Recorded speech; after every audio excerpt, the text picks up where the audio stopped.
A wire of length is 44 cm is bent to form a circle and then rebent to form a square. The difference of the two enclosed area is. एक 44 centimetre लंबे तार को पहले एक वृत्त तथा एक फिर वर्ग के रूप में मोड़ा गया। दोनों स्थितियों में क्षेत्रफल का अंतर ज्ञात करें।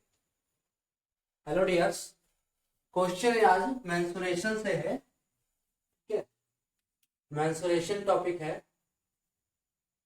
मेंसुरेशन, इसे क्षेत्रमिति भी कहते हैं।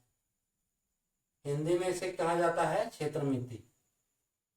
ये क्वेश्चन एसएससी 2014 का है। दिया है कि एक वायर है जिसका लेंथ है 44 सेंटीमीटर। इस वायर का लेंथ क्या है? 44 सेंटीमीटर।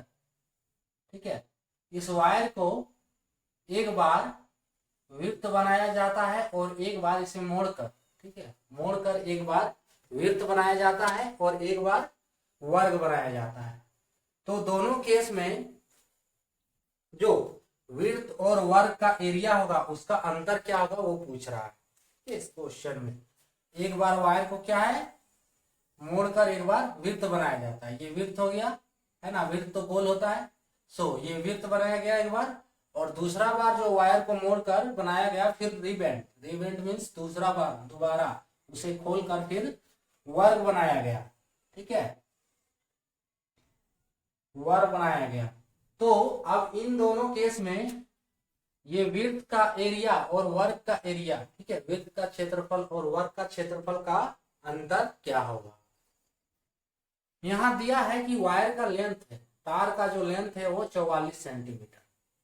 44 सेंटीमीटर दिया है, तो 44 सेंटीमीटर दोनों के लिए क्या हो गया, वृत्त और वर्ग, वर्ग और वृत्त के लिए 44 सेंटीमीटर दोनों के लिए परिमाप हो गया। ठीक है, 44 सेंटीमीटर जो दिया है वो वृत्त का परिमाप हो गया। ये वृत्त हो गया और ये मान लीजिए वृत्त का रेडियस है। ठीक है, ये आर हम अपने से मान लिए। ठीक है, कि वृत्त का रेडियस क्या है, आर है। ठीक है, और ये वर्ग का जो साइड है, वर्ग क्या होता है, जिसकी चारों भुजाएं बराबर हो, तो इसको हम ए मान लेते हैं कि वर्ग का साइड है वो ए है। तो अब इसमें 44 सेंटीमीटर क्या हो गया, वृत्त का परिमाप। ठीक है, जिसे कहते हैं पेरीमीटर, वृत्त का परिमाप, यानी कि perimeter of circle, perimeter of circle. ये कितना हो गया, जिसे कहते हैं, क्या कहते हैं, वृत्त का परिमाप। हिंदी में भी कर दे रहे हैं, वृत्त का परिमाप इक्वल्स टू 44 सेंटीमीटर। परिमाप, ठीक है, इक्वल्स टू कितना हो गया, 44 सेंटीमीटर। तो वृत्त का परिमाप क्या होता है, ठीक है, वृत्त का परिमाप क्या होता है, 2 pi R. So 2 pi R equals to 44 cm। यहां से आर का वैल्यू निकाल सकते हैं। आर का वैल्यू निकालेंगे तो क्या होगा, आर इक्वल्स टू 44/2 पाई।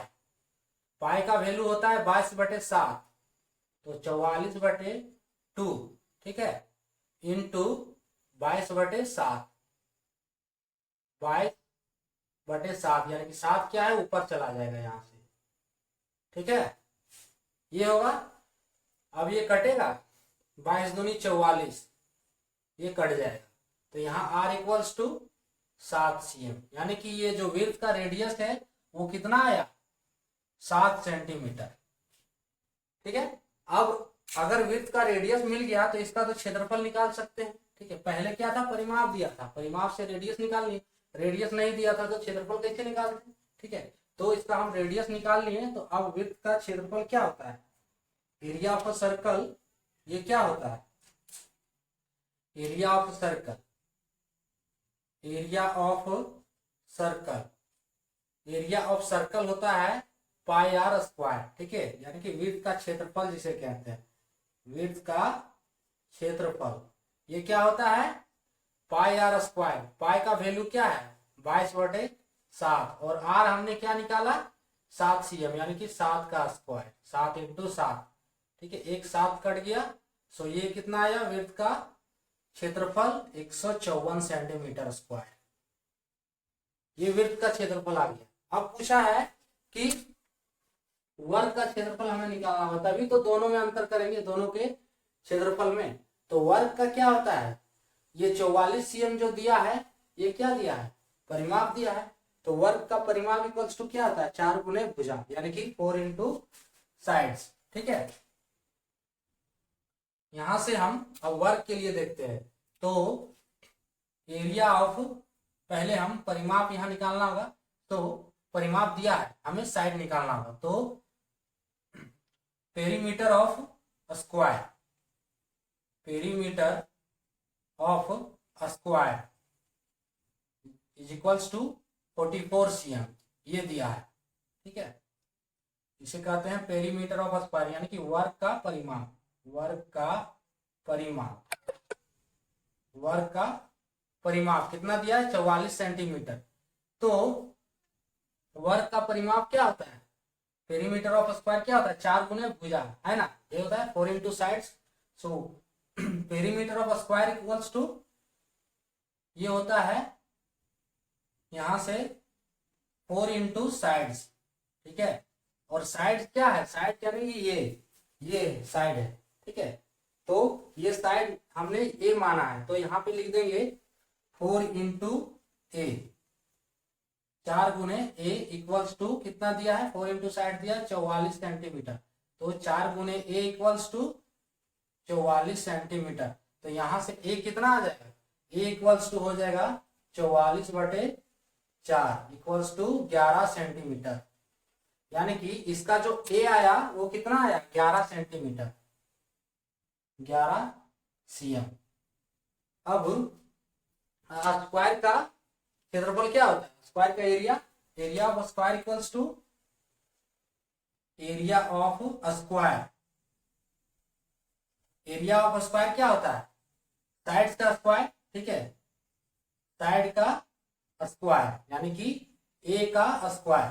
तो साइड का स्क्वायर यानी ए कितना है, 11 cm है, तो 11 का स्क्वायर कर देंगे। तो 11 का square equals to 121 centimetre square. ये आ गया एरिया ऑफ स्क्वायर। अब दोनों में अंतर पूछा है।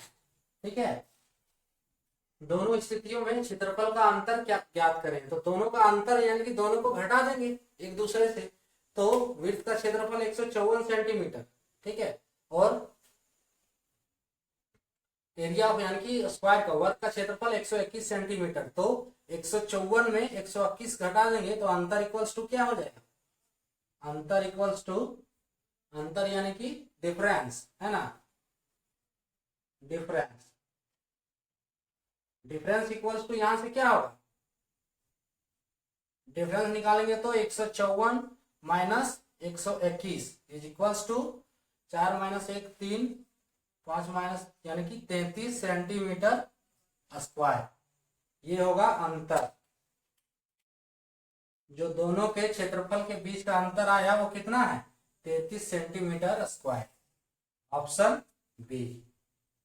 ठीक है, इसका ऑप्शन क्या होगा, बी करेक्ट होगा।